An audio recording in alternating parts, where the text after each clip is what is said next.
Selve her på det her campus, der synes vi, synes jeg, at lærerne tager sig rigtig godt af os.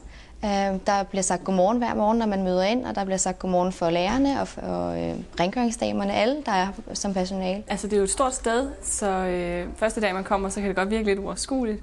Men når man sådan først lærer stedet at kende og finde ud af, at der faktisk er rigtig mange sådan åbne områder, hvor der sidder rigtig mange studerende for de forskellige uddannelser, så bliver det et rigtig hyggeligt sted lige pludselig også, når man kan finde rundt og så videre, og så er det ikke så uoverskueligt længere. Der er også blevet indført nogle gåture i de lange frikvarterer, vi har, som gør, at vi ligesom føler, at vi bliver lidt mere skrumpet sammen, også alle os studerende, som er her på campusset. Jeg synes, Esbjerg er en rigtig god studieby. Der er rigtig mange muligheder for os som studerende. Det er faktisk en rigtig fin by at være studerende i, hvis man kommer langt væk fra, fordi at det er nemmere at få noget socialt netværk, i og med at det ikke er så stort.